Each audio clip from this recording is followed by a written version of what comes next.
Yo, yo. All right. I think we're about ready to start. The mics are on. 13 homies. We got 13 people so far. That will certainly go up to 10,000 probably once the fire conversation really takes off. Let me turn this little brand thing off. I'm aiming for 41. Boom. There we go. All right. Are we in focus? We sound all right? I think we're all good. What's up, gang? Welcome to the Other Life podcast. Thanks for coming out. As always, you'll notice I am in a totally different environment now. This is the beginning, the very, very beginning of my little home studio that I'm building in Austin, Texas, where I just moved. I got here like 5 days ago with my wife, and we hardly have any furniture. But first thing I did was get some kind of little setup together so I could start having all my cool friends in Austin come over and start, building out this podcast in a live in-person way. Subscribe to the channel if you haven't already. There's going to be a lot more of this. I have a ton of badass friends in Austin. One of them is Jacob, but you know me, folks. I'm not interested in like famous people. I'm interested in the crazy geniuses you've never heard of, just badass, cool people doing really interesting, weird things who you've never heard of. Famous people are overrated. There are some famous people in Austin. I'll probably get to meet some of them eventually, but I have a massive network of just super cool, badass people doing cool, interesting things. And that's going to be the lion's share of the podcast. I'm just going to have all of Austin's underground basically up in this live studio here over the next several months, maybe years. We'll see. But basically, folks, I just want to welcome you to, and I want to welcome you, Jacob, as the very first guest on the Austin epoch of the Other Life podcast. I want to just welcome the world to a new era. This is a new era of Justin Murphy, a new era of the Other Life podcast. This is the beginning of a major inflection point for the show. I really do believe that. I'm smiling and I'm, being a little jokey, but I really do believe that. And there's just so many badass people here who I already know. And then a whole bunch of badass people who I don't know yet, but probably will know because I'm only like one or two people removed from them. And my mission over the next year or two really is to bring into this room all of the most interesting, genuine, kind of radically intellectual kind of creators, founders, and like weirdo hustlers. So I want to talk with people who are doing things in crypto. I want to talk with people who are doing like 3D printed guns. This has become like an obsession of mine recently. It's actually like a very thriving space, really cool.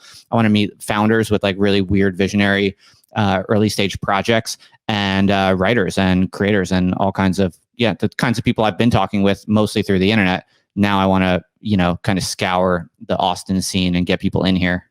That's my vision. Well, I think I should be the one welcoming you to Austin, Justin. Thank you.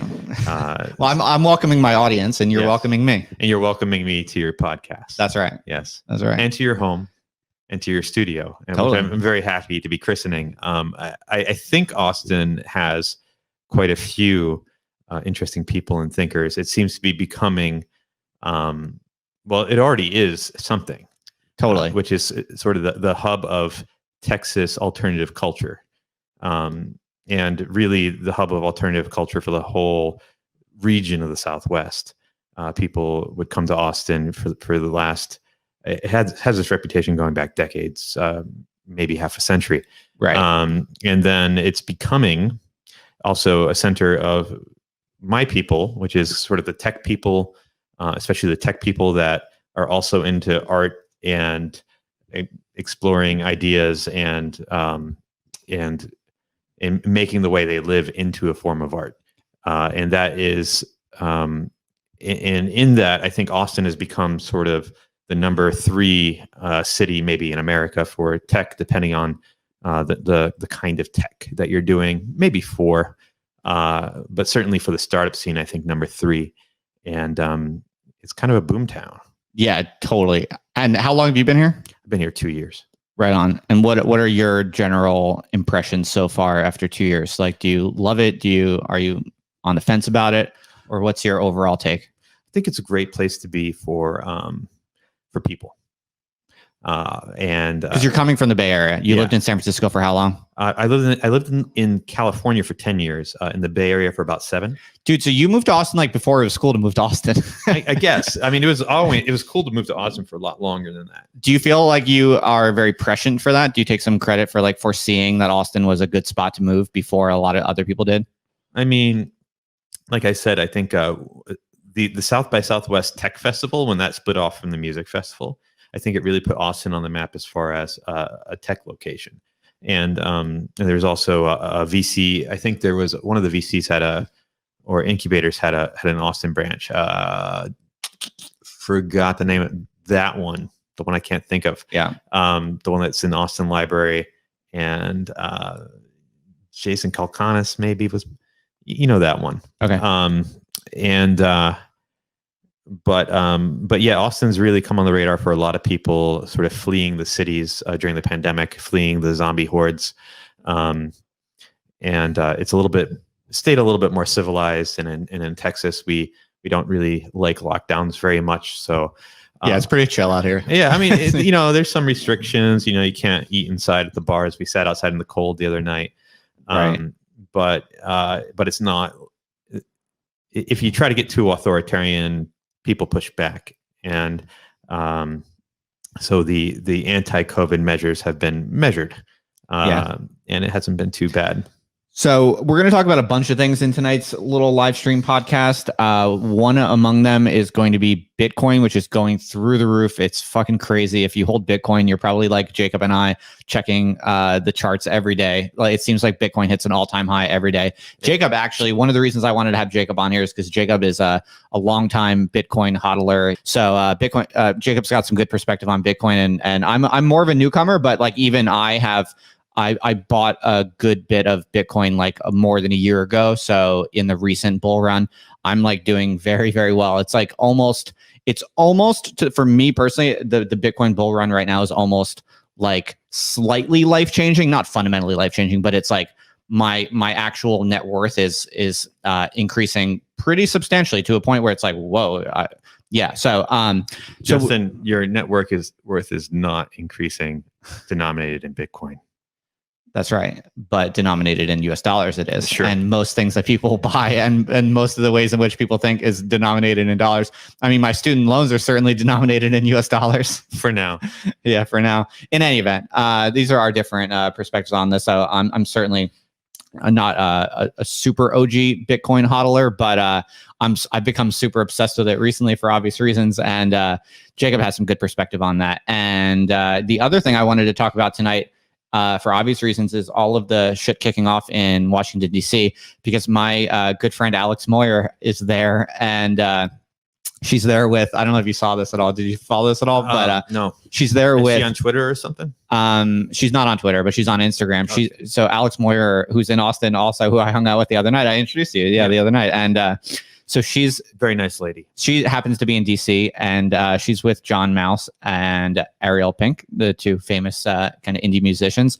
And it's pretty interesting because right now, basically on Twitter, John Mouse and Ariel Pink are getting a ton of shit for being there because, they come from a kind of roughly left-wing kind of like cultural milieu. And in fact, when I, back in the day, like when I was in undergrad, I really, really admired both of them as emblems of kind of like radical what I saw is kind of intrinsically kind of left-wing, kind of countercultural, artistic independence. And back when I was like an anarcho-communist living in a squat.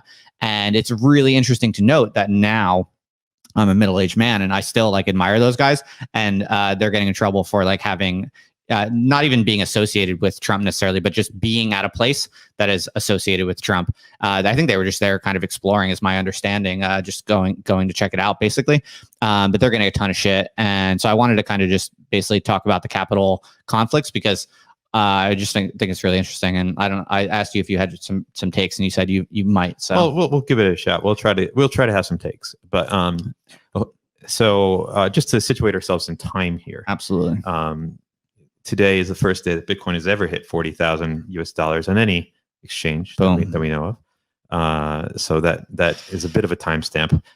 You have been in Austin for roughly 1,000 blocks since Bitcoin is an unforgeable metric of time. When you moved, you should have sent a small Bitcoin transaction to the blockchain saying Justin has moved to Austin, and then that would have been encapsulated in the blockchain for all time. We would have always known how to situate any other blockchain event relative to your moving. But yeah, with regards to the Capitol, I think a lot of people went for just to see a show, and and I don't think anybody expected what did happen and the shit that did hit the fan, which was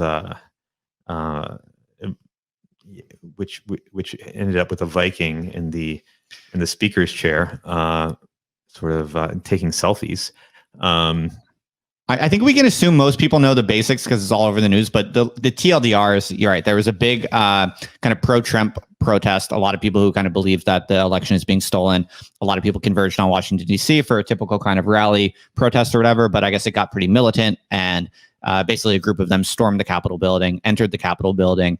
There were, at a certain point, there were police barricades inside the Capitol building. People broke through it and actually did make it into... Do you know what was the chamber exactly? I believe that was the House of Representatives. And yeah, you can see like protesters actually sitting in chairs, and someone made it into Nancy Pelosi's office and took a selfie. And yeah, and then to me, the most striking photos were the photos of, there was one chamber that was blocked off with chairs and things like that. And there were like Secret Service agents with their guns out, like pointed at the door, like waiting for someone to break through the door. It's fucking crazy. And one poor woman was shot and killed. Yeah. And a bunch of people were injured. I mean, there was definitely something LARPy and buffoonish about the whole event, and it would have been, I would have felt comfortable taking just a complete hilarity take on it if it wasn't for the fact that someone was in fact shot and killed. And there's a way that I think we become, we have to put the events of yesterday in context of everything that's happened this year in America, including an outbreak of political violence to an extent unprecedented since the 60s, at least. And what happens is, I was counting, I was doing a little body count when the protests first broke out over the summer, and I got up to over 30 deaths associated with the protest. And a lot of times these things start off as a quasi game. Like I think Chaz was quasi serious, and 2 people died in Chaz. 3 people died. 3 people shot. I forget. It's either the body count of Chaz was somewhere between 2 to 3. The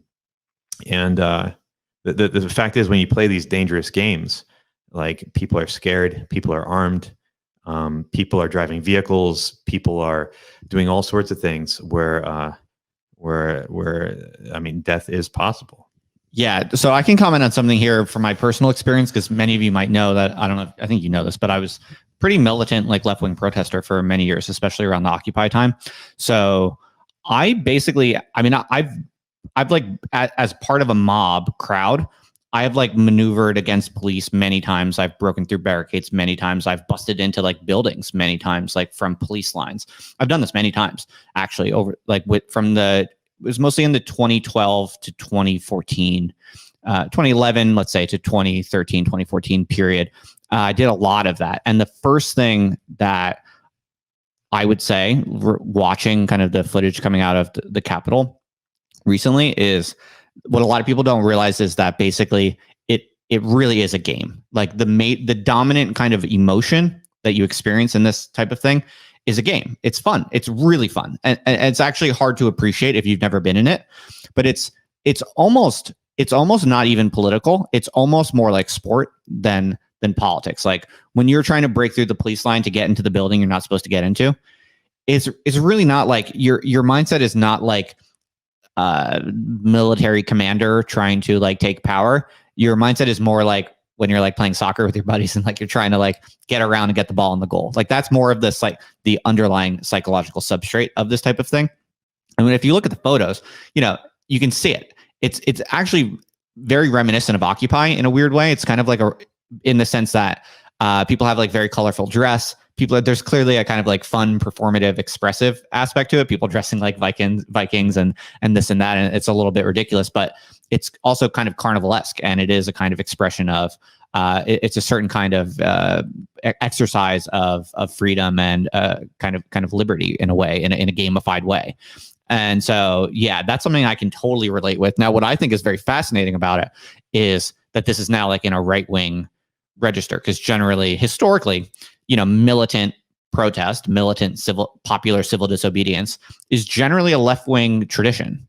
There are right-wing coups in history, of course, but for the most part, when you have large groups in public protesting something, like with this kind of social justice message, and claiming that the election is stolen, it is essentially a kind of social justice message. It's like a wrong has been done to the public, and we are going to redress it by public manifestation.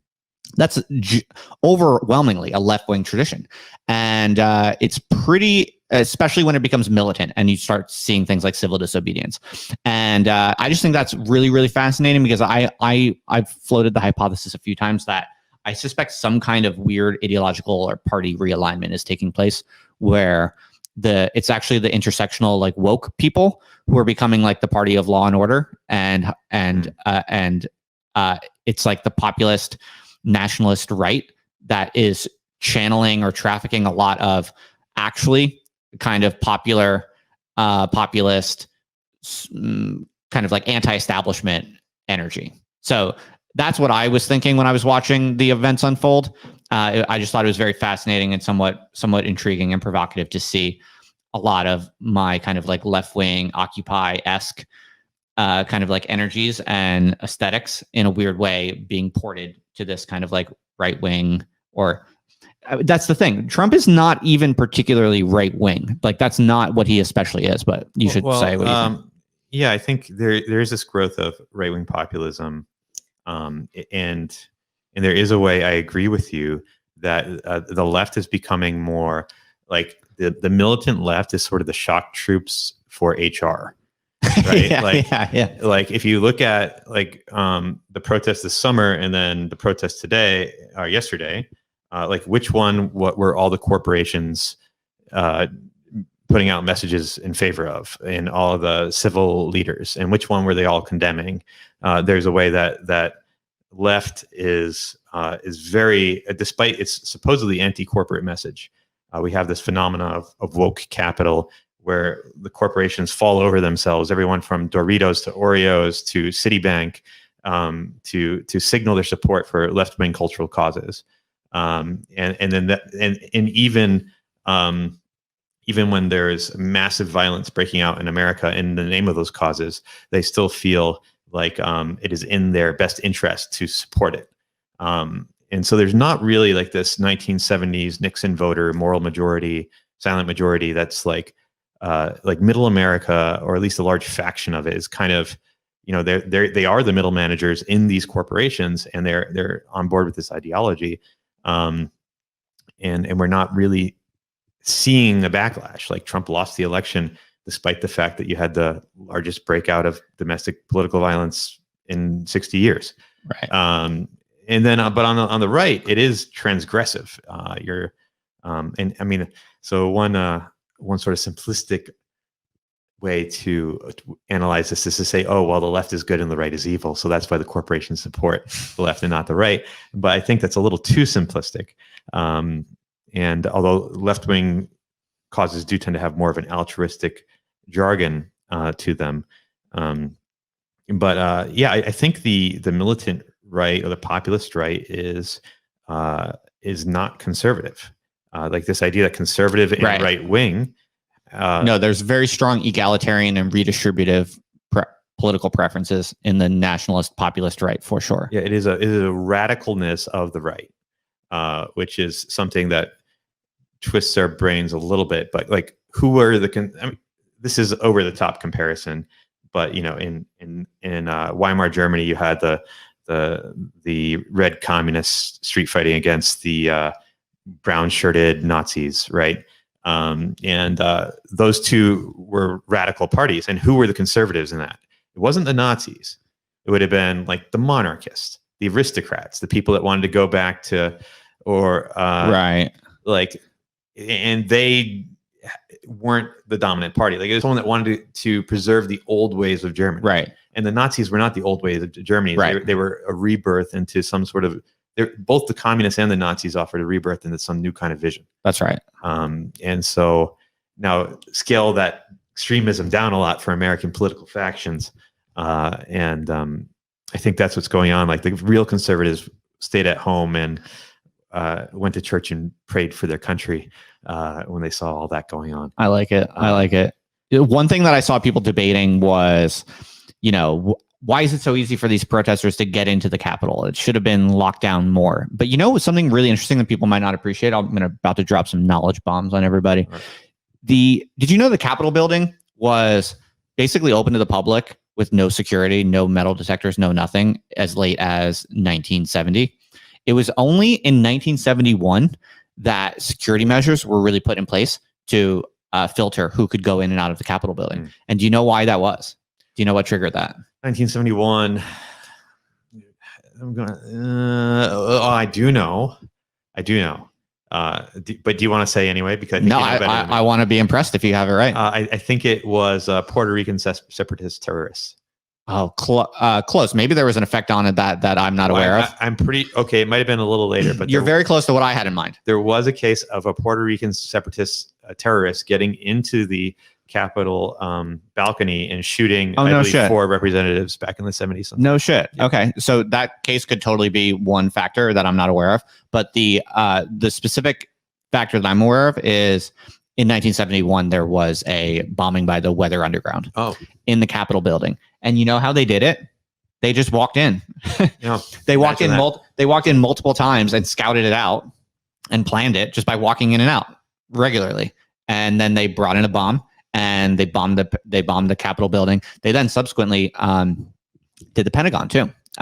These were fairly superficial attacks. In a lot of the Weather Underground bombings, there were some people hurt and some people killed, but many of them were kind of for show. It was like a show of power. So it was often like they would stuff it in like some basement, just to kind of like show their power, but not necessarily hurt people. But it was only when the Weather Underground bombed in 1971 that my understanding is that led to imposing things like metal detectors, and it was only after that people had to, for instance, show an ID card, which now we take for granted, right? When you go into any government building, you totally take for granted that there's a process for filtering, but it was actually left-wing terrorism that was the basis of that.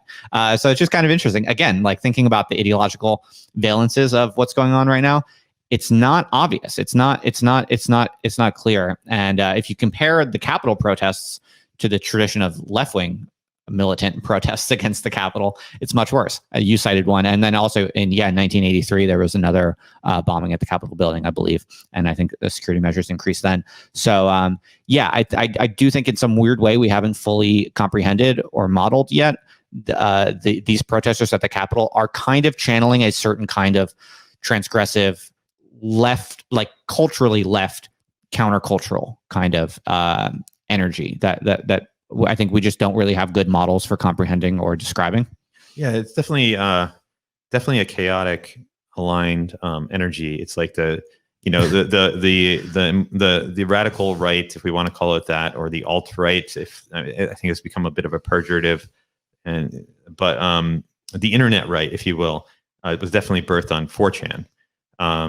Or at least incubated on 4chan, which has this very chaotic energy that's infused with humor throughout, which both is a weapon and a cover, and also the message, which is y'all take yourself too seriously. It's like, it's very much. They love the Joker, right? And it's very much a Joker kind of energy. But I do want to point out one thing I would be remiss to leave out is like the right-wing protests are not very serious. Like they're not trained. It wasn't planned. Definitely. They didn't have equipment, and they're in one city at a time. Yeah, the idea that this was like an organized like coup attempt is totally beyond belief. Compare them to the Antifa riots we saw over the summer, where they were drilled in tactics. They had equipment. I think that's overblown. I know Antifa. I was in Antifa for a long time, and I think like there's some attempts to kind of do this like performance of training and preparation, but it's all. It's shabby, man. At least a couple of hours. Yeah, definitely some Antifa units are a little bit more prepared and organized and focused. I guess, and strategic than others. And also, even if they're not training, which it looked to me like they were training. I mean, they had like the shield wall. I mean, it was, it's a little larger too, but also an effective thing if the police are launching projectiles at you or trying to push you back. They also had just so many engagements that people built up. Built up practice and expertise. That medic was a total LARP the first time you went out, but the 30th time you went out, totally, like you knew how to fix up some wounds. That is true. And whereas this and this is an issue with the when right tries to copy the left wing tactics, it doesn't really work because first of all, the cultural immune system of America to right wing violence or radicalism is so much stronger than to left-wing violence, that like this one event will probably cause more consternation and change against it and like blowback than all the riots that happened this summer put together. You think? Yeah. I mean, just like... Why? Because America hates Nazis. And so there's a way like... But not many of these people were Nazis. It doesn't matter. They are if CNN says they are. And there are some Nazis, if there's like 2 or 3 Nazis in the crowd, like that. Yeah, the media is definitely going for an angle of like this was an attempted coup attempt, right? Like that's the angle that they're kind of pushing, right? But the left wing protests this summer were a projection of power by the dominant power structure. Like they had so much air. The shock troops of HR. Yeah, you had so much air cover from the media constantly telling you to ignore all the parts in you that were saying this is not okay. To push those to the side. This is justice.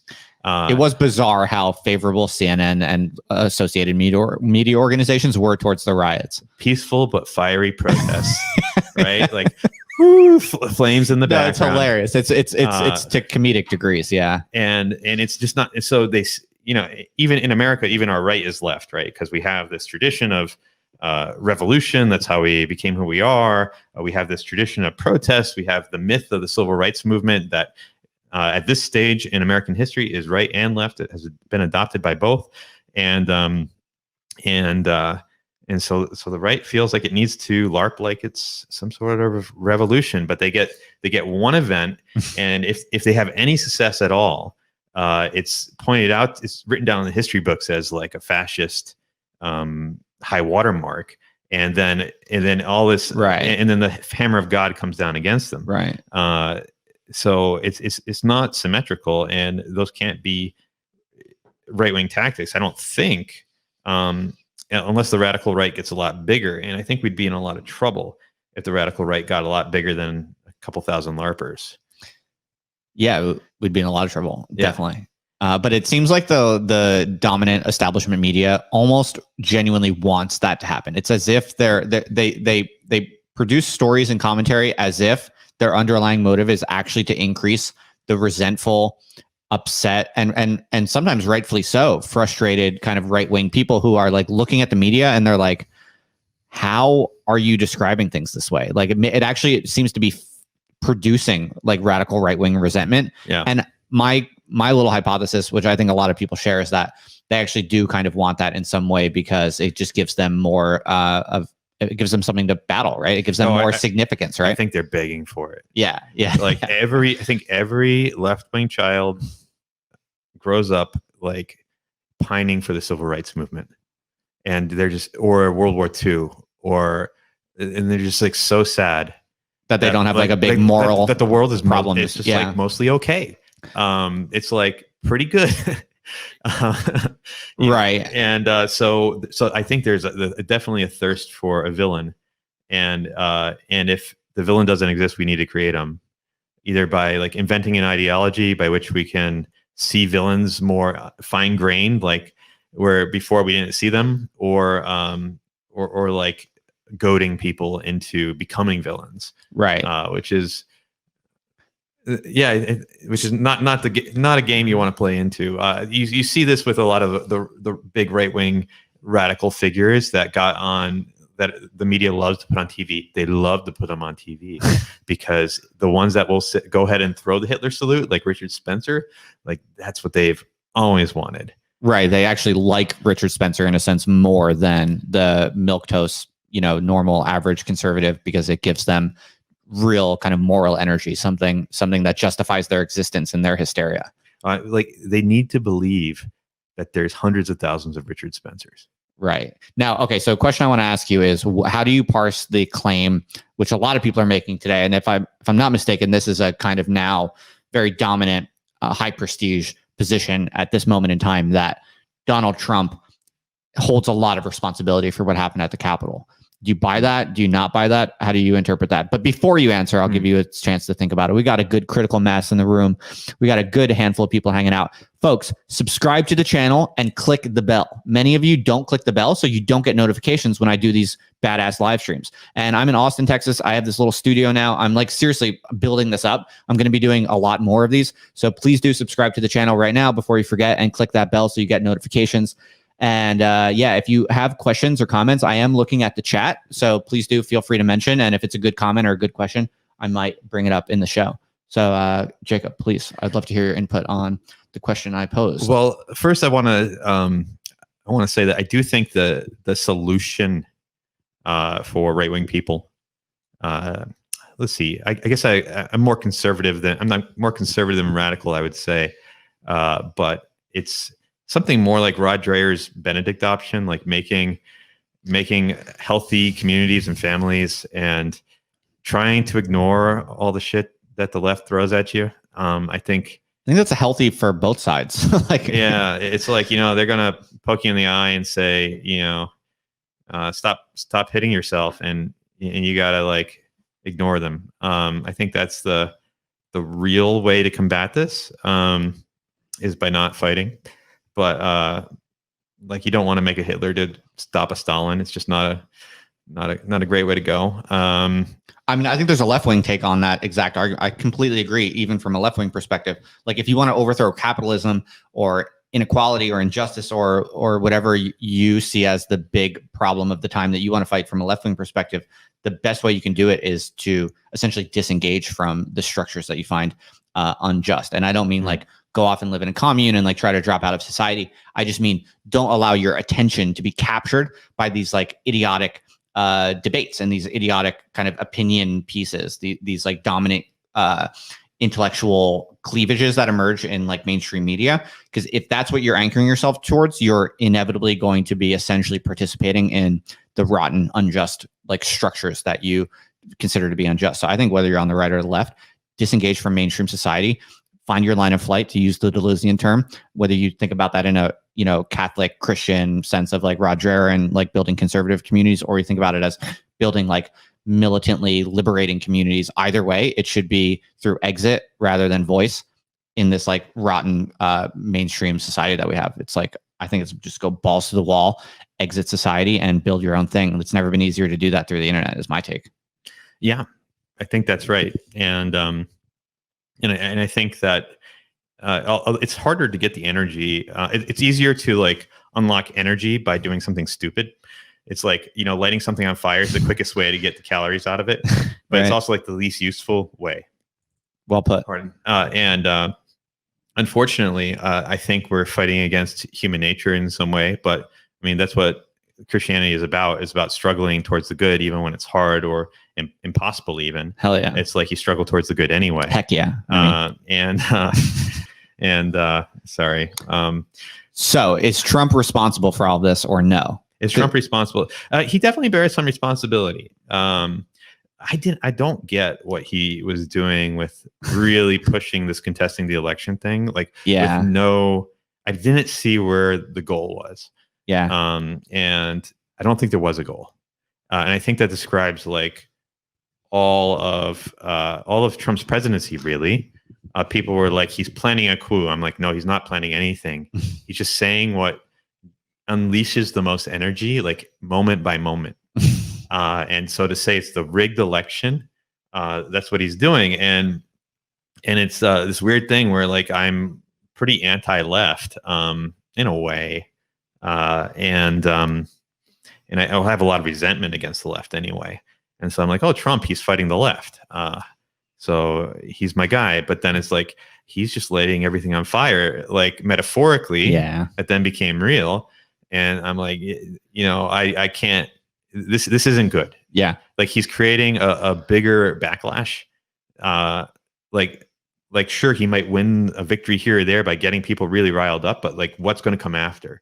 Right. No, I think the forces of like left-wing reaction are stronger than ever now. Super powerful. Like he fed right into it. Dude, but this actually connects to the Bitcoin stuff because frankly, what I think is going to happen, and I'm not giving financial advice, but what I think is going to happen, I think Biden and Kamala Harris are going to be like super left-wing reactionary fascists, and it's going to make Bitcoin go even higher because they're going to pump the money supply even harder. They're going to print more dollars, and I think Bitcoin is just going to keep going up. And there's going to be eventually there's going to be this weird kind of conflict where as all the Bitcoin and crypto people become richer and richer and like the crumbling establishment political structures based on the US dollar become weaker and weaker, I think it's going to get really crazy. And then to be more specific, I think if there's one place you want to be when this shit kicks off, it's fucking Texas. And this is one of the reasons why I'm not even kidding. This is one of the reasons that went into my calculation for moving to Austin. Basically, a ton of people here have guns. There's a lot of respect for gun culture. A lot of people here have crypto,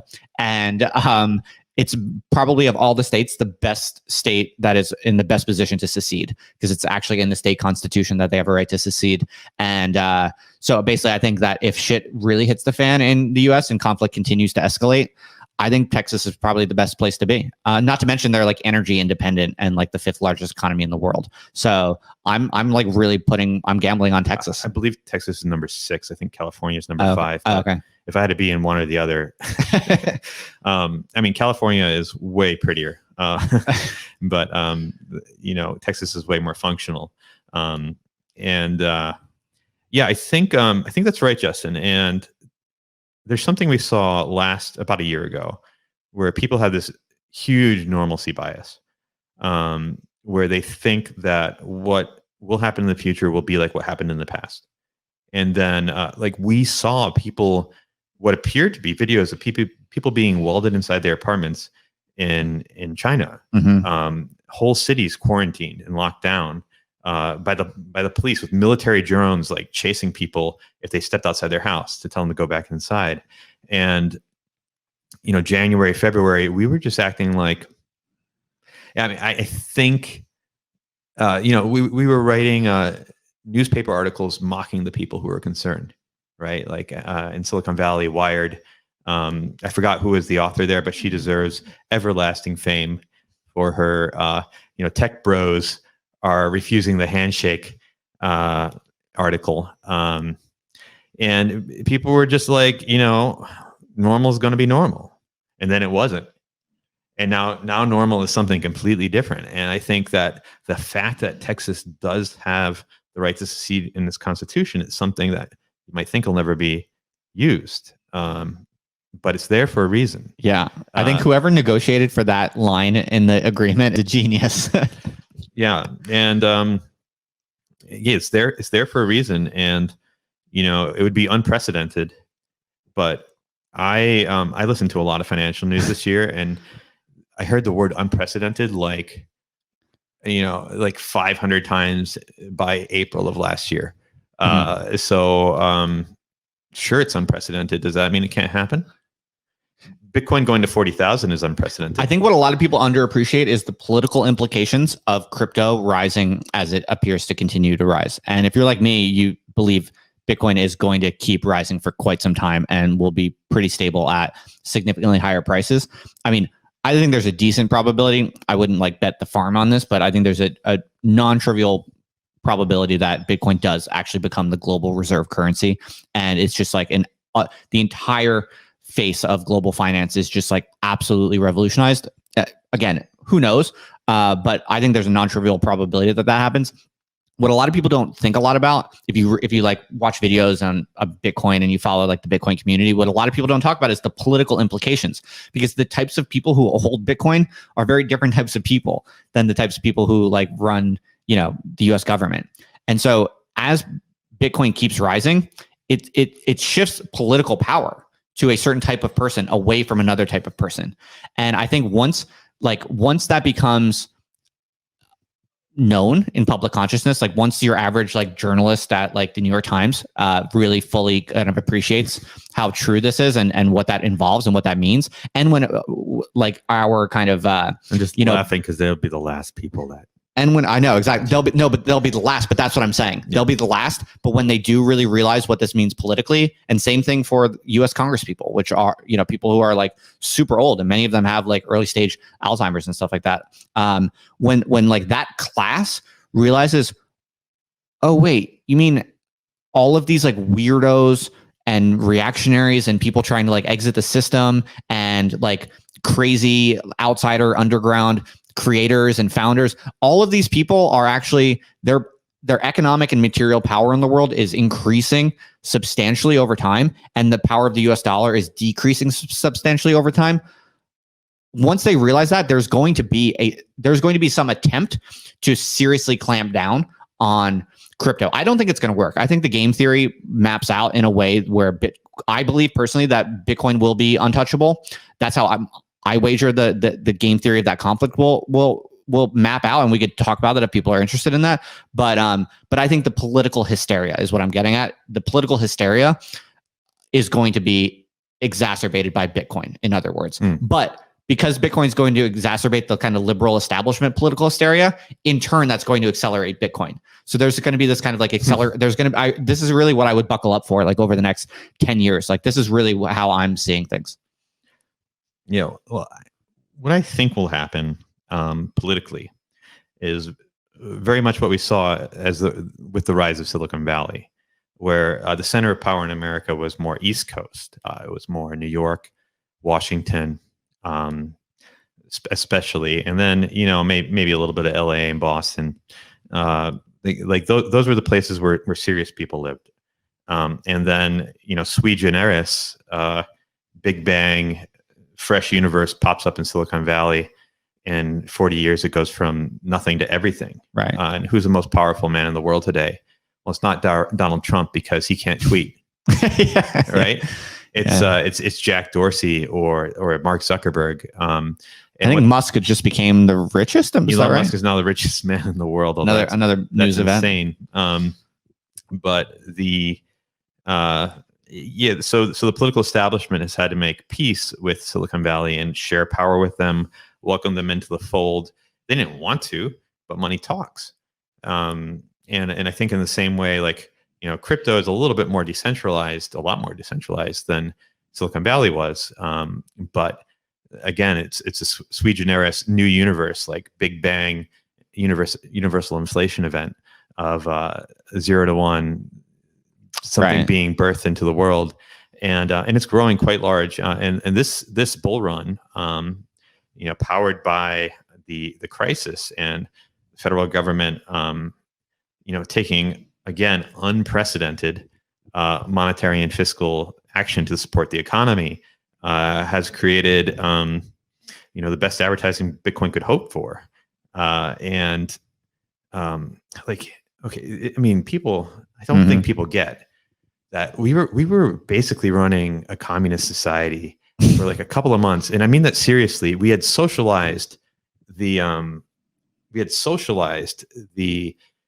wages of most of American businesses for several months in the spring and summer last year. We were paying for the wages of most people in America off the government balance sheet. It was insane. Yeah. 2.4 trillion. People I think don't appreciate this, that I believe 30% of all of the US dollars in circulation right now were printed in the past year. Yes. 30%. And if you add up all the fiscal stimulus and support measures, it comes out to, I believe right now we're at 3.3 trillion. And the Democrats want to add on another 900 billion, make it 4.2. That's like 20% of GDP, man. Just out of nothing. Where's all that? The reason why Bitcoin's going up is because there's not very many Bitcoin in the world, and there's a lot of US dollars. Yeah. And there's more US dollars every day. Yeah, exactly. To me, this is like this is a pretty airtight argument. I mean, I just think this is happening. It's already happening. It's not speculative, and I just don't see it not continuing to happen. And that's why I'm super bullish. It's not like speculative to me. It's basically like, do you think this is happening? It appears to be happening. Do you see any reason why it's going to stop happening? I don't. Well, Bitcoin is the ultimate escape.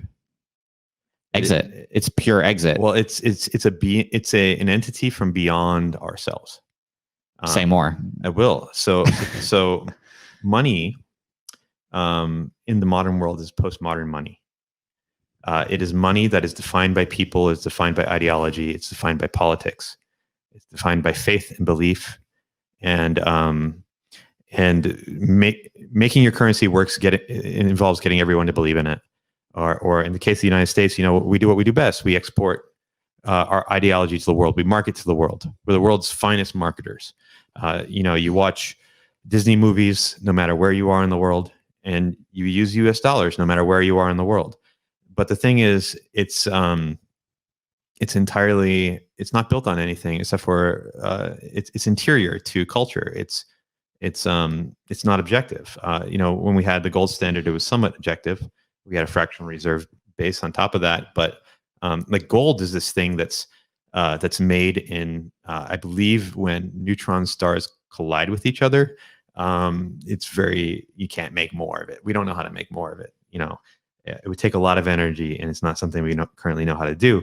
So that is like this tether to the physical world, where it's fiat money. We're lost in the world of politics. It's political money. Fiat money is political money, but Bitcoin is objective, and this is an argument for proof of stake or proof of work currencies like Bitcoin over proof of stake ones, because it is objectively hard to create a valid blockchain of a particular length. Like, to recreate Bitcoin, you'd have to spend as much computational power as has been spent over the entire history of Bitcoin's lifetime. And that's additive. That just over time, that creates a harder and harder seal. So it becomes harder and harder to copy or to forge a chain. Whereas with proof of stake coins, you have to rely on social consensus to know which chain is the correct one, because it's not hard to forge a chain. So like Bitcoin has been, it's sort of a sacrifice, right? Like, it's been built, the chain has been built by the sacrifice of energy over time. And that's that. So it becomes like a new gold in a way. It's like a new collision of neutron stars. It's something that when you receive a Bitcoin, you can tell it's a Bitcoin, you can verify the chain in an objective way. And it's an escape from politics. It's digital gold, but better in at least a few specific ways, right? It's easier to verify. You can have fake gold, and that's costly to determine whether or not gold is real gold or fake gold. With blockchain, it's trivial. It's provably and technically scarce, whereas gold is it's pretty scarce, but we're always finding new forms of gold, right? So tomorrow there could be a huge, finding of gold that would expand the supply, right? At the limit, there's asteroids. And at the limit, there's asteroids, right? Yes. So technically, we can't really be sure what the ultimate supply of gold is, whereas we know for sure how many Bitcoins there will ever be in the world. And it basically does everything that gold does. And that seems to be why, at this stage, a lot of people are flocking to it, especially like wealthier people, more institutional investors are seeing it as an inflation hedge. In other words, what gold does, but better. And not to mention, you don't have to actually lug around big, heavy objects, right? So just in many ways, it's a superior form of gold, but has all of the benefits, then some. And something I wanted to ask you about, though, because you mentioned something that made me think of it, is I'm sure you reflect on the interesting and kind of strange, at least thematic commonalities between the blockchain and Christianity, right? I'm sure you've given this thought. I would love to hear, like, what do you make of that?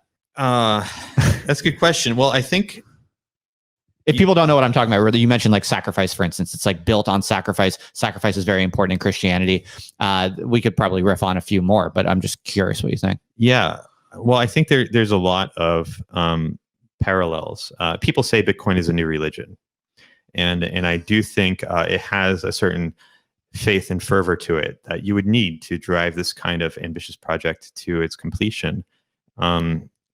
but it's like the idea of there being something beyond, something transcendent, like something objective, something other than this world that we have made for ourselves, like the ability to escape ourselves. Like that is in traditional Christian theology, like everything is creation except for one thing, which is God. This is maybe getting a little too, I don't want to get too heretical here, but there is this hunger for something that is beyond ourselves. And I think that objectivity that Bitcoin offers gives you something of that, like something solid that you can actually base your reality on. And for it to be solid, it has to be beyond manipulation. And because otherwise, we can't tell if anything is real. This is Descartes' argument for the existence of God. He's like, if there wasn't a God, we'd just all be insane. Like there needs to be one thing that is not vulnerable to manipulation by humans. Yes. Or else everything could be manipulation by humans. And then you endless cycling. Now in the limit, Bitcoin is not impervious.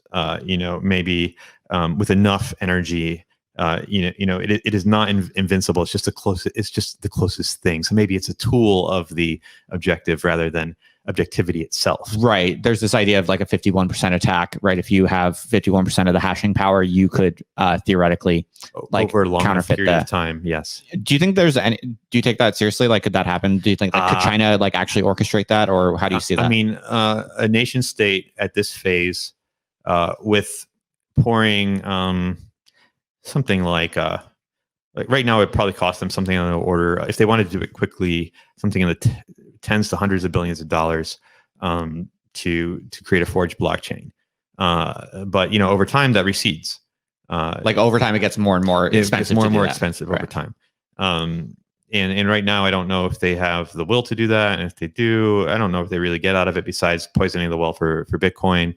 And we can switch to a different hashing algorithm. We can try to outrun them and fight them until we get a chain that is secure against them. But the other things that are interesting parallels between Bitcoin and Christianity, I would say, is that the history of schism and forks is there. Like we have religious wars and disagreements. So we had the schisms of basically change happens through schism. No, through consensus or a schism if consensus cannot be reached. Right. Which is very much the practice that happened in Christianity, in the development of Christianity. In the traditional church way before modern times, we had the 7 ecumenical councils that sort of defined the building blocks of Christianity. And in the West, we sort of round off and say the church was one and accepted the 7 ecumenical councils till 1054 AD. However, that is not true, because there were some smaller sects that did break off and are still around in sort of the Middle East, further eastern parts of the Middle East, like Syria, and going out to sort of kind of all the stuff in that area that you don't remember the name to. But they were small, so we kind of like rubbed them out of history. But in the 4th Ecumenical Council, there was a group of people that did not agree with a formula that was accepted to describe Jesus Christ's dual natures of being fully divine and fully human. And so they rejected the council. Well, a council is like a software patch. And you have to be running the latest software patch. You have to be running the latest protocol to communicate in the network. So they're out of the network. And so they forked. And that's very much like the BCH and BSV forks off of Bitcoin. And I will say, the Bitcoin main chain reminds me a lot of orthodoxy. And in that it is a Christian orthodoxy, and that it's very conservative. Like for any protocol change, they have made the decision to only update through soft forks, except for in the case of like breaking security bugs. So that means that each update to the Bitcoin protocol must be backwards compatible with all previous transactions. A soft fork narrows the range of appropriate transactions going forward. And that's how theology developed in the Orthodox and Catholic Church to an extent. back in the day is everyone believed something, and then as you progress into the future, people would come up with alternative elaborations that were backwards compatible with all the previous beliefs, but that were in conflict with each other. And so then you have a council and you have to choose one of these two incompatible but backwards compatible beliefs. And so that's how the Christian doctrine was developed, always backwards compatible. But it was also this kind of consensus thing where, contra the Romans, there wasn't really one guy in charge like Vitalik. It was sort of this thing where you kind of had to get this consensus of all the bishops that were important. And some of them had bigger mouths than others and had a bigger say than others just through the force of their personality. And it's very much like that in Bitcoin. It's so fascinating. I could listen to you talk about this all night. I love this stuff. Okay. If you're interested in this, go subscribe to Jacob's channel. He talks about this kind of stuff. He's a much better and more educated Christian than I am. I put his link to his YouTube channel in the show notes. So go subscribe. Because that's fire. This is fire, dude. I'm a really bad Christian, but I know a little bit. But this is fire. I could talk to you all night about this. So in your model, then, so basically, like Jesus is analogous to Satoshi. You think the Orthodox Church is equivalent to the Bitcoin main chain, BTC. So what is the Roman Catholic Church then in your model? It doesn't quite fit because it's not a schism from Bitcoin, but I think Vitalik and Ether is much more Roman Catholic. Right. I could see that because there is like a figurehead that has he's not just a figurehead. He has a lot of influence and authority. And if he's really passionate about a change, it will happen. Ex cathedra, Vitalik will speak. And also might anger some of our Roman Catholic viewers, but they're a little bit more radical in how they update things. It's not always backwards compatible. Interesting. So, for example, the Roman Catholic Church dogmatized the belief in the Assumption of the Virgin Mary. And a lot of Catholics previously had believed that, like past Catholics, which is that Mary was bodily assumed, I believe, before her death, like just lifted up into heaven, like she disappeared, went up to heaven. But some Catholics in the past did not believe that. And so now this is a breaking protocol upgrade. You have invalidated past believers, past transactions. And that's something, in Orthodoxy, we don't do. Interesting. So we don't have actually a dogma on that particular topic. Yeah, that's fascinating. I totally see what you're saying. I was also going to add to that but Ethereum does that. Right. And also Ethereum is much better than Bitcoin in its ability to basically invite other people to develop things on the blockchain in interesting and kind of creative, arguably regional ways, which is what you see with the Catholic Church, I think, more so than the Orthodox Church, probably. Or not to say there's no, but basically the Catholic Church has probably excelled a bit more than the Orthodox Church in basically making a globally spreadable, but nonetheless unified kind of institution, right? There's like the Latin American Catholic churches have a very different vibe and style and tendencies than the European ones. So I wonder if there's a connection there that I think so. And just like the Bitcoin core people, like Orthodox people can be a little ornery. And I think we have higher barriers. Like we're more purist. Whereas like we look at like some of the Roman Catholic practices that they've used to like spread their church to other parts of the world. And we're like, that smells like possibly errorful code to us. Like we're not willing to be that flexible. Right. Whereas Ethereum has tried to create a kind of globally developable blockchain that allows like different developers to do different types of things, but to plug in and be interoperable on the same like interface, which is arguably like what the Catholic Church has done relatively well. Yeah, I think the Catholic Church certainly has been more flexible in evangelizing the world and also more successful at it. Something else popped into my head on this topic, this awful topic that's going to get me. Is it awful? So why is this so? Like, what would your like Orthodox colleagues like say? Just like my priest told me I was allowed to make podcast. I should make podcasts, and it was good for me to make podcasts. But this one's just a little bit silly. and I worry that it's like a little bit too taking the faith kind of that like borderline it's like borderline mocking in a way because it's kind of humorous. But well, let's reflect on this because I'm concerned about that also. I mean, I want to be a good Christian and a better Christian. So like, what do you see as the like what? But to finish my analogy, oh, please, sorry. All the altcoins out there are Protestantism. You know, everyone, okay. anyone has their own vision, and they're like, "Here's a new coin," and that's definitely Protestant. But yeah, nice. Back. No, that makes that's a perfect like finishing touch on that whole narrative. I totally see it. That's my architecture. I guess I'm just like, I'm just curious, like, what is so bad about like we're just trying to make sense out of things, and we're having some laughs also, but like we're making good sense, and we're not saying anything bad or false. Like we're right. I mean. So I always, this is where I get hung up with Christianity because I'm like, in my view, there's nothing conceivably like non-Christian or sinful about this conversation. Yeah. But I also get people online who are like, who will call me heretical or call me like, call me names. But I honestly don't see it. So I would like to if I think it's real. I think there's always I think there's a way in which when we push boundaries, and me and you are way out here on the edge, that it ruffles some feathers with the more traditional people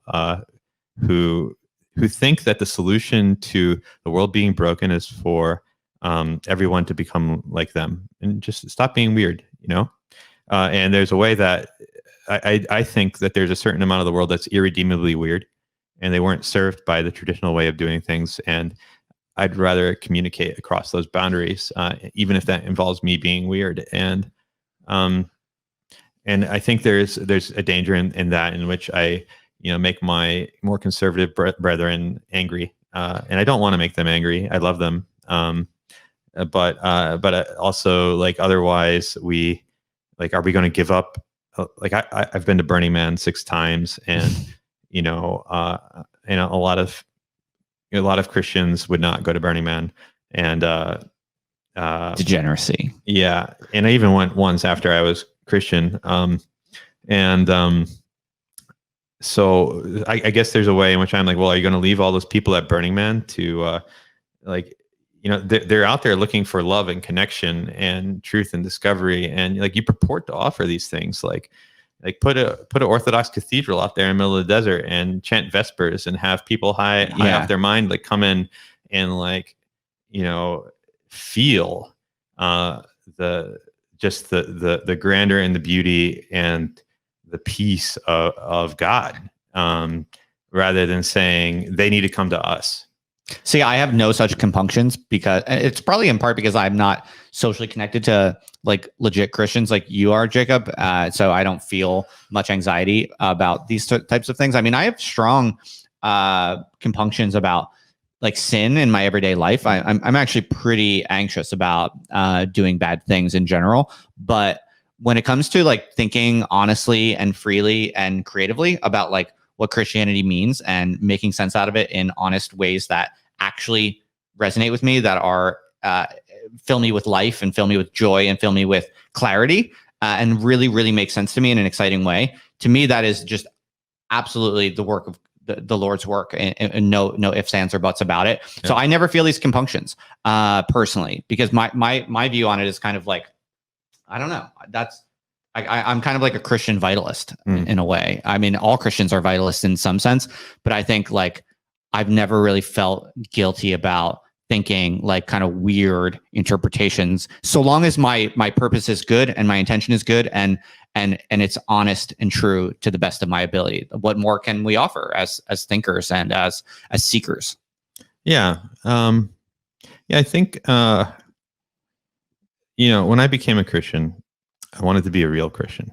That's what I said to myself. I was like, I'm going to be a real one. Because I was very used to being syncretic and like remixing different religions, and even some Christianity into my life in a way that like was artistic and I enjoyed. And I'm like, I'm actually I want what is, if there's something real here, and I think there's something real here, I want it.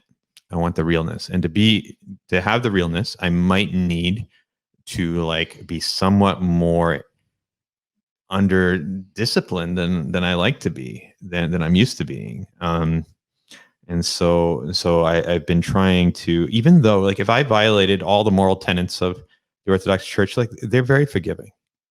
You know, they wouldn't let me be a clergy, but they would say, yeah, try to be better, come back.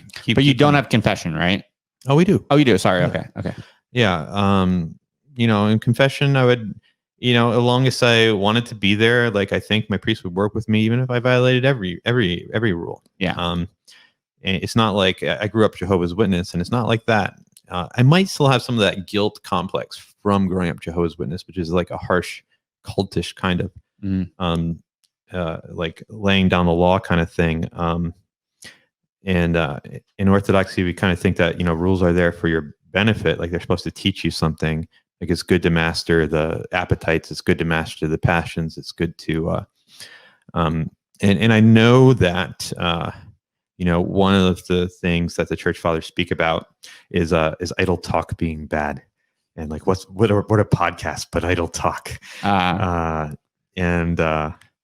But maybe I feel like I need to connect with the world. I have that compulsion, and until I've achieved that, I don't think my heart will be at peace. And maybe that's like that's my little vice. But to me, it's seeking the truth, and to me, there's no greater Christian imperative. Am I seeking the truth, or am I showing off with my big brain and my big beard? Well, I think about it as seeking the truth, absolutely. And then as in all things, there are temptations along the way. That's how I think about it. So to me, like the straight and narrow path is seeking the truth. And then of course, right, you look at the camera, you're self-conscious, you want to look handsome, you want people to like you. And those are all the kind of fallen, sinful temptations that we're all, you know, subject to or vulnerable to. But the essential goal of something like writing a blog or writing a book or, you know, tweeting or doing a podcast, to me, I swear when I say this, at the core of all of it is a very single-minded, obsessive mission to just try to figure out what is true and to communicate it in the most radically incisive way to the widest audience as possible. To me, that is arguably the Christian imperative when it comes to kind of culture and operating in public life.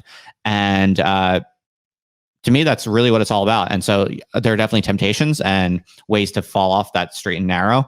But as long as we're laser focused on not succumbing to those temptations, I feel like figuring out the commonalities between Bitcoin and Christianity is like a question of the highest order. And it's like truly the Lord's work to try to figure that out to whatever degree of detail is warranted. The shirt is a Jonathan Peugeot special. Nice. So what is it? It's from Jonathan Peugeot, A Symbolic World. Oh, it's like merch? Yeah, it's nice. Merch. He's an icon carver, an Orthodox icon carver who makes. Oh, he is. He's like videos. A YouTuber, right? Yeah. I know of him on YouTube. I think we might have messaged before. I didn't know he does art though. That's cool. Yeah, so this is one of his. Sorry. What did you say he does? He does woods. He does icon carving. Icon carving, like in wood. Yes. Oh wow. And he sells merch that's like designer kind of like iconography on t-shirts. Wow. Yeah. So it's pretty fire. Yeah, it's a little loud, but I was in the mood today, so I like it. Shout out to Jonathan Peugeot. Peugeot, is that how you say it? Yeah, Peugeot. He's a French YouTuber. Name. Go follow him and leave a comment and say Justin Murphy sent you. And, yeah, and Jacob. If you go to his channel, check out the videos on parasitic storytelling or on Pentecost for the zombie apocalypse. Nice. Nice. Well, dude, we've had a very attentive audience the whole time. Pretty good numbers. Pretty, slightly above average for my channel. I wanted to speak. I didn't want to switch topics just yet. I'm sorry. Please. Well, I got time. Okay. Yeah. Well, I have a problem in which I see conflicting goods a lot of times, where I'm like, that thing is good and that thing is good. Like I really appreciate very Dionysian, sort of uninhibited people. And then I really appreciate, very Orthodox, like people who have not colored outside the lines and have lived a straight and narrow path. There's a way in which I always try to be the bridge between worlds that can't be bridged. And this is part of the Orthodox phronema or mindset, which is to let things be in tension without resolving them. And I think, I see, there's a certain like Christian culture in America, which is which is way too, I think, straight-laced for me. It's just not who I am. It was never interesting to me. And I actually think I have a theory, which I think maybe it's called like bio-Christianity or something, where I think people with high openness have mostly left the church as modernity has progressed, where they used to be those people in the church because everyone was in the church. But I think high openness people have mostly left. And so what's remained is a very low openness culture. And then on the other hand, like I see the value in being open to ideas, and there's lots of other people that are, and I want to be able to communicate both with the high openness people who are going to Burning Man or doing, I'm just using that as a totem for doing new things. Like I think even Burning Man now is considered like not the coolest new thing, but I'll do the coolest new thing. Don't worry, I'll be at the cool thing. And but I don't want to leave behind like my lower openness, more conservative brethren. Like those are the keepers of the flame, man. Like, I wouldn't have a tradition to be part of if they didn't keep it. Yeah, totally. And I don't want to like say, I don't want to be a liberal Christian, and I don't want to be a conservative Christian. I want to bridge the worlds and be perfect like Christ is perfect, maybe, or be the best version of myself. Like that's what I'm after. Right on. Here's a question from J School account. Do you do drugs, more specifically DMT, LSD, shrooms, and other meme drugs? Me, yeah, and yeah. I've never done DMT though, but I would. I'm kind of scared of it, frankly. Allegedly, you can order a DMT online and put it in a e-pen that you can allegedly smoke like a vape pen, but that will allegedly send you into another reality for 10 minutes at a time that will allegedly feel like very different periods of time from a subjective point of consciousness. Yeah, it doesn't sound terribly good to me. It sounds like wild and kind of interesting, but I don't know. Yeah, if you like roller coasters, but for everything that exists, then DMT is for you. Like I don't know, you ever like that like drop zone ride at the amusement park, but for your soul and your entire sense of being? Ooh, yeah. See, I didn't like that ride that much. Oh yeah, that's what it is. If you play your favorite music during it, it's like sort of allegedly delightful. I think we should wrap this up because I'm past my prime. I'm past my peak. I can feel my cognitive powers declining, and I'd like to give people only the finest version of myself. I felt like I had one other topic I really wanted to get to. Oh, if you wanted to, by all means. Was there something we planned that we didn't get to? Because we could still definitely hit it. In the meantime, folks, subscribe to my channel and click the bell. A lot of you don't click the bell, so you don't get notifications when I go live. But I'm going to have a lot of badass people come through this room in the next few months, so you're not going to want to miss it. Also, check out Jacob's channel. It's in the show notes, so go subscribe and leave a comment on there and say you came from here. He'll be delighted to see it. Daytrading.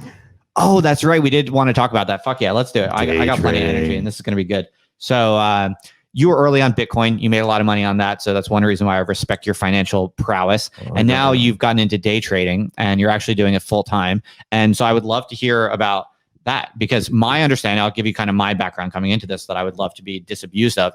I have always been under the impression that you can't really win in the long run day trading. I guess I'm kind of an efficient markets kind of guy.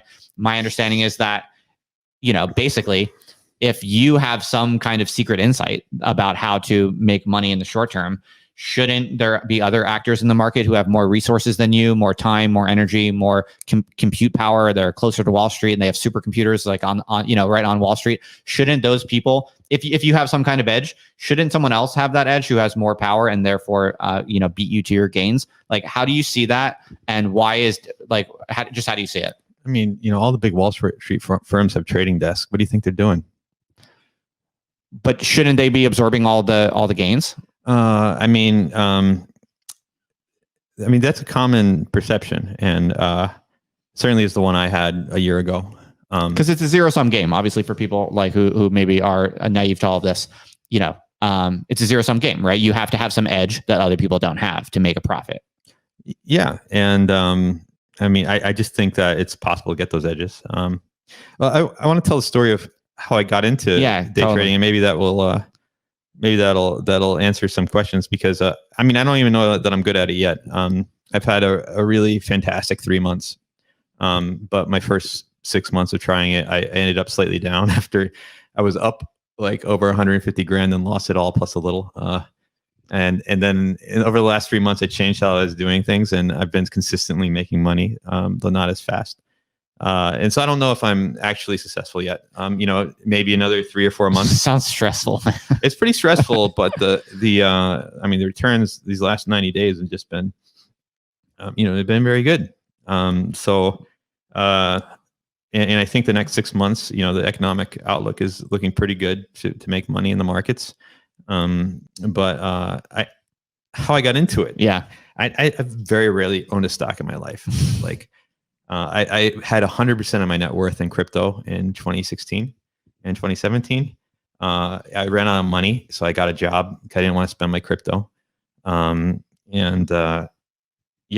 literally had 100% of my net worth in Bitcoin and Ethereum. And when the bubble started taking off in 2017, I had a job, so I started earning like a little bit of cash, but I wrote it all the way up and all the way down. I was a retard. So just putting that into perspective, I was extremely financially like not very sophisticated. And then this isn't really my story. This is a story of someone you got to get on the podcast. Someone says day trading is the devil. It is. It's really bad for you. I don't sleep very well. I'm fat, but I'm making good money. And who's the person that I think I should have on the podcast? Danielle Fong. Is she in Austin? I think she's up in Canada right now. I think I've encountered her on Twitter. I forget why. Or so what are you thinking of? Okay. So I got to tell this story. Okay. Yeah. And this might have some small inaccuracies, but this is how I got into day trading. This is what lured me in. This is what made me that 150 grand in like 4 weeks that I then proceeded to lose over another 6. So Danielle Fong, she was the CEO of a alternative energy startup, green energy startup. It was doing grid storage for electricity in a novel way, but it was in this 2012 kind of era where it was like way too early. Like everyone was investing in green tech, everyone was going bust, and I think she went bust. Like nowadays, if she did her company, like green energy companies are just blowing up, but I think she was a little too early. But what you have to know about Danielle Fong is she is probably a 0 on the agreeableness scale and probably a 99th percentile on the openness. Sounds like my kind of person. Yeah, low agreeable, high openness, master race.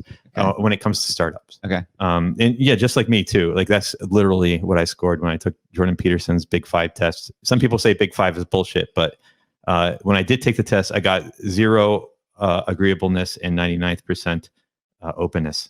I feel like you're not that disagreeable. You're fairly polite. I'm pretty disagreeable. Interesting. Maybe you just like me, so I've never seen your disagreeable side. But the so the thing is, she's a big Elon Musk stan. She has a big science background, and she was very early on COVID. Okay. She looked over and saw what was happening in China, and she was very concerned. She about the same time Balaji was, like back in January. So she organized this Facebook group called Viral Explorations that was really hot early on with like all these Silicon Valley people and scientists and biotech people like analyzing like what we knew about the virus, what we knew what was going on, tracking the progress before anyone in the mainstream media cared at all. And then she figured out that this was going to be really bad. So she flew home to Canada and she had no money. So she sold her parents' Chinese restaurant for like 100 grand. Whoa. Because she's like, they're going to shut down all the restaurants. Where was the restaurant? Somewhere in Canada. So she sold it because she knew restaurants would go under. they're going to shut down our restaurant. Wow. We're going to go out of business. So she sold it. This is way before anything was locked down. So are you friends with her? I knew her from like Burning Man and stuff. Okay. I've met her here and there. Okay. I don't know her super well. Hope she doesn't mind me telling the story. I think she's pretty special, and the story is pretty cool. Yeah. So she sells the restaurant, and she buys a huge quantity of June 21, 2020 SPY 200 strike SPY puts. And these things cost about $25 each. She buys like 25 grand of them. So for people who don't understand, when you buy a put option, it means basically you're betting on something going down. And then when it goes down, you sell the put option and you make money in a nutshell. And SPY is is basically an index tracking ETF that tracks the S&P 500, which is the biggest index. So she's betting on the stock market just crashing to hell, and she puts 25 grand on it. But this was in February, and so 8 weeks later, she had $10 million. No shit. Yeah, dude, badass. Yeah, that's so awesome. But like, wait, how much did she spend on 25 grand? She turned 25 grand into $10 million.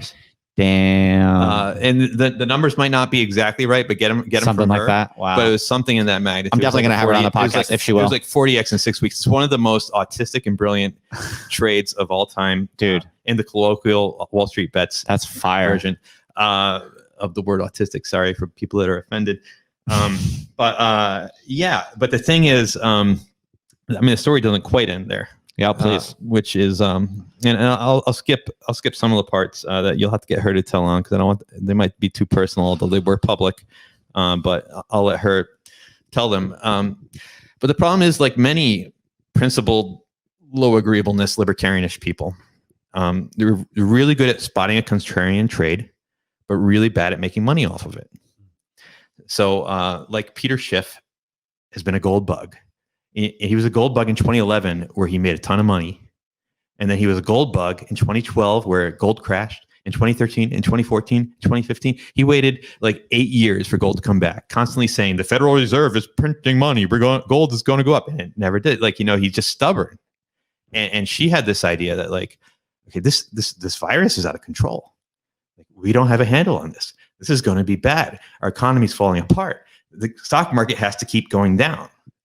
And all those first several things were true. We didn't have it under control. It was really bad. The economy was collapsing, but the stock market, the Federal Reserve stepped in to backstop all the corporate debt in America and lend new debt to anyone that needed it. Congress met and they gave out $2.4 trillion in free money.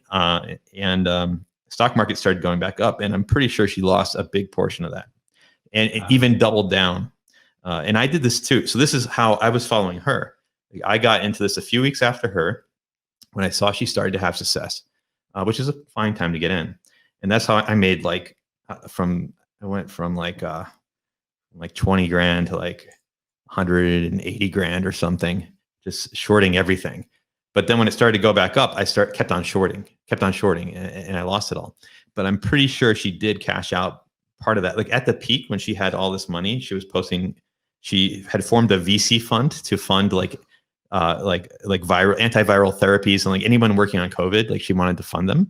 But I think the thing is that as disagreeable and as she is, and as instinctively contrarian, there was one investment though that she was willing to make, that on the long side. Only one, and that is Tesla. Oh, nice. So she took some of her mega cash out and rolled it into Tesla, which, as we all know, I've been losing money shorting all year. You've been shorting Tesla? Yeah, it's because it's insane. Tesla's crushing it, but a lot of people think they're overvalued. It's gone up like 8x because she's a huge Elon Musk stan. She wants to be Elon Musk. As far as I know, she didn't have any money really to speak of before this whole thing started, but I probably had some Tesla shares, because that's just who she is. Like, she doesn't hold it because for like bean counting reasons. She holds it because it's Tesla, because it's Elon.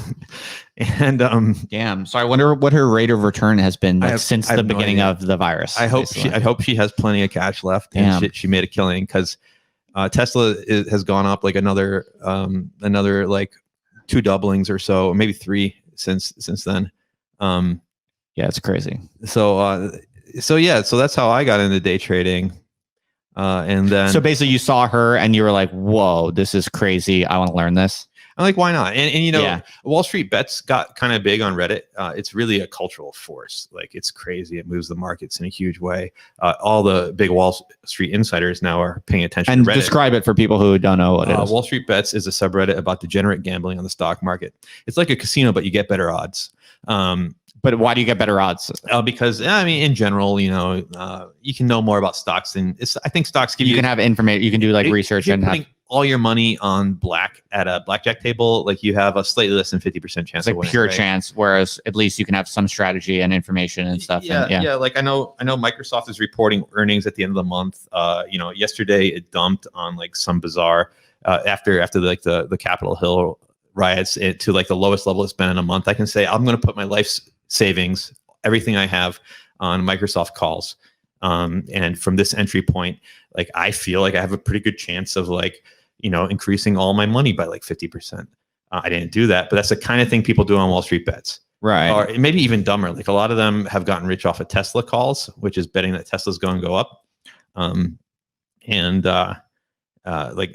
made a ton of millionaires. And also a lot of people lost all their money. Like whenever Tesla takes a dip, like a lot of them just have all their money in Tesla calls and they lose tons. But stocks will become memes and everyone starts investing in a particular stock.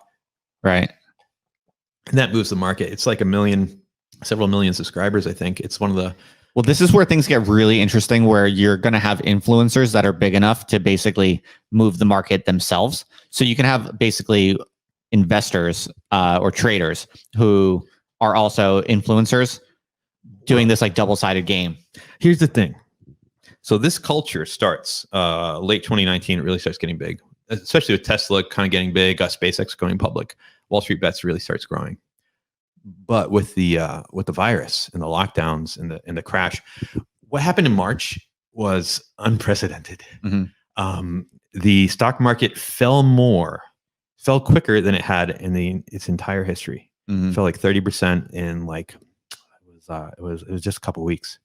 Then it rebounded faster than it had in all history. Like, right. Faster than 1929. Right. Faster than anything that's ever happened before. And so there's this concept, like if you're going to day trade, there's a book you have to read, which is Benoit Mandelbrot's The Misbehavior of Markets. Benoit Mandelbrot is the guy who invented the concept of the fractal. He's also very interested in financial markets and how to predict them.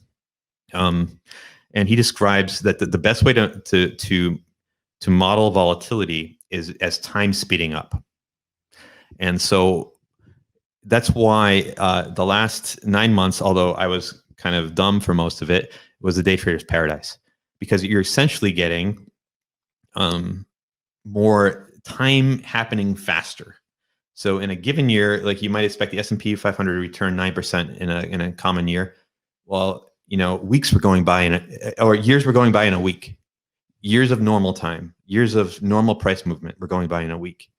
And we've probably had like 30 years of normal market time this year. And accelerationism. Yeah. And we still haven't like the VIX, which is a measure of volatility that people expect, still hasn't returned to its normal level yet. So we're still in a somewhat accelerated time, although a lot less.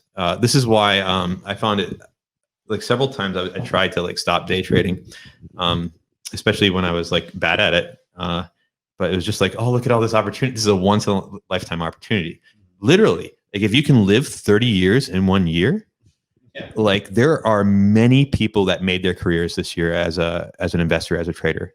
That is without a doubt. And many people that lost their shirts too. But like time happened. Like this year was half your career.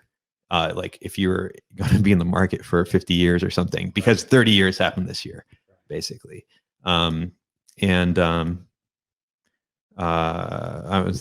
what I had. Yeah. So you were basically telling your story of how you got into all of this. And then you were talking about, like what you've learned. One of the things I'm curious about is like, do you subscribe to a particular like school of thought when it comes to strategy? Tell me about that.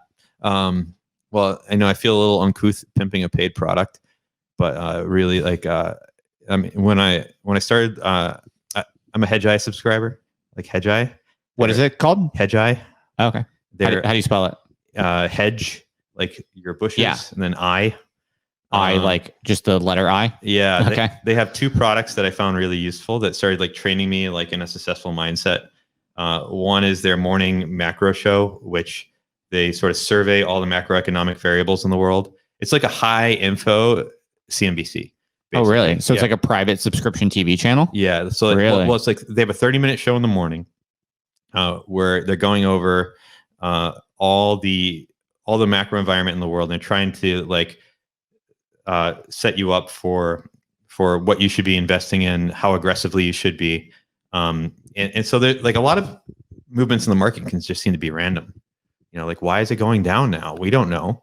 But if you are looking at like the yield on the treasury bonds, you might see that, oh, the market is expecting lower growth in the future. Were you already pretty well educated in finance, or did you have to school up on all that? So you already had that background? Yeah, I have a background. I did an econ degree. Oh, right on. I was an investment banking analyst for 2 years. Oh, yeah. I think I knew that. Right. Way, like almost more than a decade ago. Because you did say a little bit ago that you had no experience with trading, but you did have a background in finance and stuff. Yeah, it's funny. I have like a poor mindset. And so like when I got money, when people were paying me, like I just didn't want to spend it. I didn't want to put it at risk. And that was a good decision because like my first money I made as an investment banker was, I was working in an investment bank in 06, 07, and 08. 08, something happened. Yeah. And I didn't know how to like short the market or buy puts at the time. My company actually invented the subprime mortgage REIT that I worked for. It was interesting seeing all of our clients lose their shirts. So yeah, I did that for 2 years, but it was like in the distant past, man. Then I went into computer science, right? And I sort of like never touched finance again. Right. But I always had like an itch. When I was an investment banking analyst, I always thought like I always wanted to use math to make money, and that's not what you do as an investment banker. You make like a lot of marketing materials for deals, right?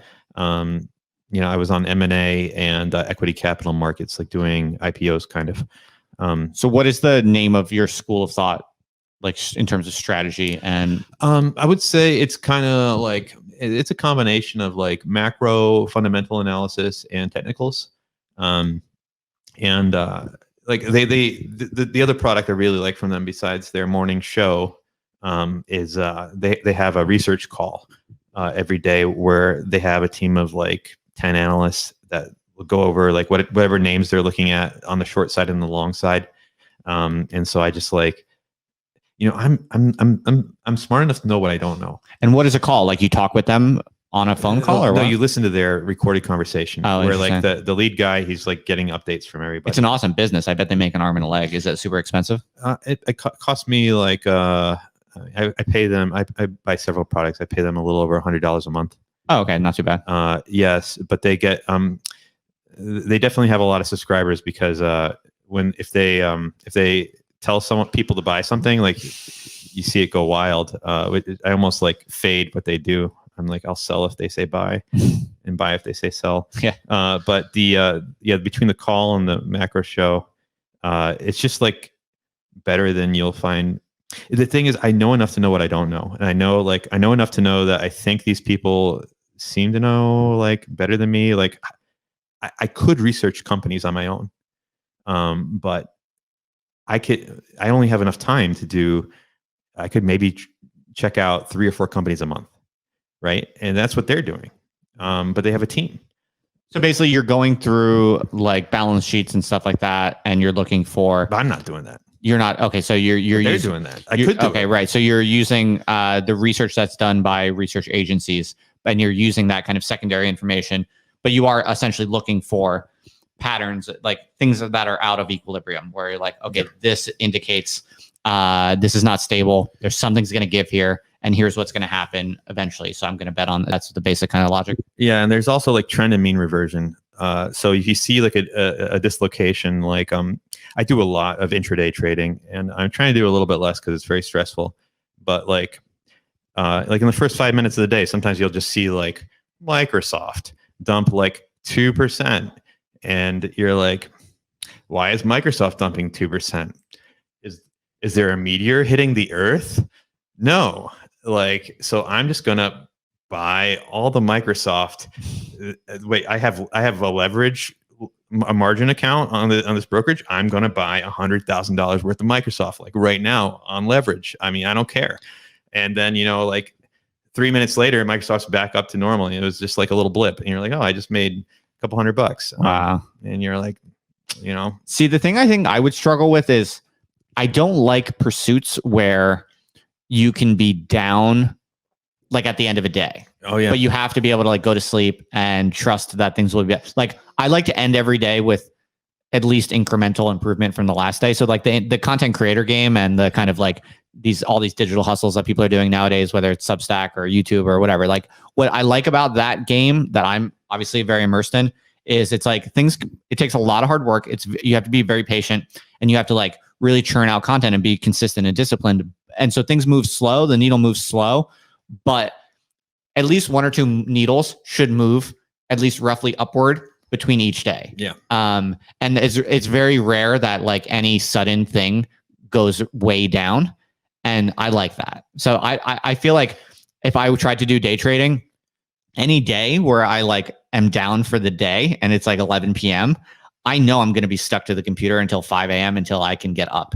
And that's like the gambler's mindset, which is a bad mindset. And so I think I don't know if I'd be suited like personality wise. I mean, it's not, it's like a little fun and a little bit not fun. Like, you know, I'm definitely like a little strung out at the moment. I'm trying to get more exercise and to calm down more. And I don't want to do it forever. I just think I think I might have figured out how to do it. And I think this is a good 6 months to do it. But yeah, it's not meaningful at all. Like at the end of the day, like I made money off of like, I don't know, buying and selling something abstract on a screen. Do you have like 8 monitors in your office with like green lines everywhere? No, just 2. But I think about getting a Bloomberg terminal with like Johnny, buy now, buy. I can afford one. So like all the professional traders I watch, like a lot of them have that. You're right. But I feel like a spider basically. Yeah. Like I'm in the middle of this web of numbers. Yeah. And like I'm watching treasury yields. I'm watching overseas markets. I'm watching all the tech stocks and everything. I'm watching all the other stocks. I'm like, I'm seeing what happened. Like yesterday when the Capitol got stormed. I didn't know that the Capitol got stormed at first. I just saw the market crash. And like I flipped through my screens. I'm like, oh, crypto's down, S&P's down, everything's down. Like this is a volatility spike hitting everything. So probably like something bad happened, or it's just like a little moment of panic. And so I bought a lot of stock on the dip that paid off today. And then later on I found out that the Capitol got stormed. Interesting. And that's and, you know, it's very amoral, but there's things I like about it, which I sort of like the amoralness of the trader and the finance person is better than like distorted morality. Right. Like it's very objective. Right. Honest amorality is better than like pretentious fake like hyper morality. Like, yeah, you're never going to have like someone that fits the new political paradigm come in and get promoted to the top of a trading firm because you know why? Because they're just going to lose money. You know, Google can like make fake posts for like for woke people in their company to like please the woke people, and like try it and hope they don't do too much damage. But a trading company absolutely cannot do that. I mean, maybe they could do that, but they can't let them anywhere near the trades or how people think. You know, and at the end, and it's very objective. Like at the end of the day, like, did you make money? That's right. That's all that matters. Right. And then I like the people kind of. I think I like the people in it. Like they're mostly like pretty generous, especially if they've done well and pretty free with their information. So you're like very embedded in a community where you're talking with people all the time. Oh, and there's FinTwit and the podcasting scene, which is overlapping with the crypto scene now. Yeah. Basically, you can tell any if someone's like a trading guy guru, like you know, Keith McCullough. A lot of people that runs Hedgeye. A lot of people think he sounds kind of like he's full of it, but you know, but he's into Bitcoin. Yeah. Like, you know, a lot of the guys won't touch Bitcoin. Oh yeah. You know, because they're like, well, that's not a traditional asset class. I'm like, well, yeah. Don't listen to those people. If they didn't buy Bitcoin sometime this year, like don't listen to anybody. Yeah. That's a trading guru. Interesting. That's cool, man. That's all.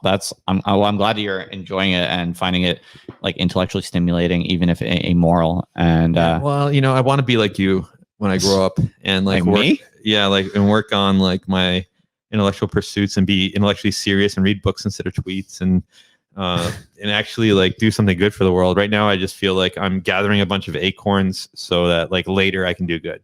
Fair enough. And but I don't feel like I'm really doing anything with my time that's like worthwhile when it comes to making money. It's just making money. Right. But I'm trying to make money now. I'm like doing like what I believe in, and I'm very, authentic and honest and like passionate about doing what I believe in and doing it right and doing it like straightforwardly and transparently. But it's slow for making money. Like it's a slow grind. I think I'm winning for sure, and I think I'm going to make a lot of money in the long run. But the idea of like making bets that could make mad money like very quickly is like super exciting to me, because it's like the opposite of what I'm doing. It's such a slow grind. But what changed for me between being net negative and being and consistently making money is I stopped using options mostly. Why? Because I couldn't handle the volatility. Like I come from a poverty mindset. Like I didn't grow up with that much money. I've never had money until very recently, and it hurts me too much to see my position down when it's as volatile as an option is. Right. Because option prices, basically, for people for whom the stock market is too boring, there are some ways to make it more interesting, to speed up time for yourself. And you do that by taking out leverage. And an option is a form of leverage. Leverage just means borrowing money to buy more stock. Yeah. So if you borrow $1 for every dollar you put in, now you can buy 2 shares of a stock instead of 1. And now you get twice the gains or twice the losses, but you owe that person that money back at the end of the day. Dude, well, yeah, no, totally. And so I stopped trading options because I couldn't handle, like on a down day when I was caught out of position, like seeing myself down like 10 grand in an hour. It was just like, ugh. Yeah, I can't. I couldn't. So what do you do now? Like commodities or what? No, just stocks. And like equities? Just equities, commodities, commodity ETFs, like just very publicly traded stuff. I don't trade Bitcoin. I just hold it. And this whole game is kind of like ridiculous because Bitcoin's been better than what I've made, but it was just kind of like, it does help soothe my my fears about YOLOing my life on Bitcoin, because I'm like, well, if Bitcoin crashed, I can do this and make a living. Do you think there's any universe in which Bitcoin really crashes? Like, what would happen to cause that? I just have scars from 2018. Yeah. Like, I lost 80% of my cash, and I didn't even pay off my student loans at the top. Oh, wow. Like I could have easily, I was. Oh, you mean the last bull run of 2017? Right. I had more. Holy shit. And for like 3 weeks. And you could have cashed out and paid off all your I could have paid off my student debt. Right. And I didn't even do that. Right. Like I lost the vast majority of that, like over 80%. Oh. And I just wrote it all the way down. I didn't do anything. I was very unsophisticated, and now I'm too sophisticated. But right. But that's the way the world goes. Fascinating, dude. Maybe we could do a thing where you come on regularly as kind of like the like finance contributor. Like imagine you did a segment with me, like semi-regularly, to like report on like markets and shit. I mean, I can definitely. That'd be cool. I know a lot about markets, man. That would be kind of interesting. I know where the S&P closed today. I know what the price of Bitcoin was when we started. Don't know where it is now. Hope it's higher. Dude, I check all the time. Yeah, it's wild. Well, we're now doing about 2 hours. So yeah, well, that's good. I feel like we should wrap it up now. Yeah. People have been quite attentive though, so this is fun. Thank you for being my first in-person podcast guest in the home studio we got going on here. So thank you, Jacob. Someone says crypto is all about following the memes. I disagree. Don't follow the memes. Don't buy meme stocks, and don't follow meme currencies. You want Bitcoin. The only purpose of holding a shit coin, pardon my French, is to get more Bitcoin, because you think it might go up faster than Bitcoin to help you increase your stash. But that's a very dangerous play, because you could lose Bitcoin, and you don't want to lose Bitcoin. In the future, there will be people that hold full coins and people that don't. And the people that hold full coins will live in a paradise in the sky. And the people that don't will be, living in the darkness. What do you mean by full coin? Full Bitcoin. Oh, so, I only have like half. Well, don't say how much Bitcoin you own.